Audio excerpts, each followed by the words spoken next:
L'idée avec cette classe, c'était de restaurer leur confiance en eux. C'est des élèves d'enseignement spécialisé, en enseignement adapté qui sont réfractaires à l'adulte et à l'éducation nationale. Et la première année où je les ai eus, un travail a été fait avec une autre enseignante spécialisée en théâtre pour qu'ils puissent prendre la parole. Et cette année, l'idée était de les confronter au monde de l'entreprise. Ça faisait longtemps que je voulais faire une mini-entreprise. Quand Jean-Baptiste m'a parlé de mini-entreprise, je me suis dit ils doivent connaître le monde de l'entreprise, c'est des maçons. Et en fait, donc la première question qu'on a posée, c'est qu'est-ce que c'est qu'une entreprise? Et donc c'était une entreprise, il y a les maçons qui travaillent et puis les autres qui se chauffent les mains dans les bureaux.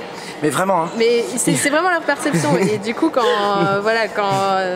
on a réussi à leur faire comprendre grâce à tout ce projet-là que non, en fait, ceux qui sont dans le bureau, ils ne se chauffent pas juste les mains, déjà ça c'était gagné pour nous.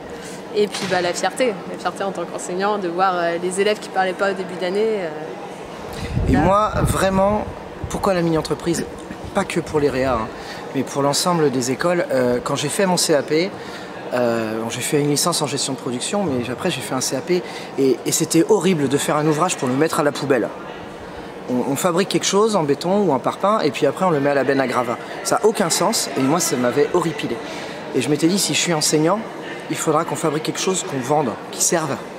Et du coup avec la mini-entreprise, on fabrique quelque chose inventé par les élèves, qu'on vend. Et là c'est le summum. Franchement, moi je suis très, très, très, très, très...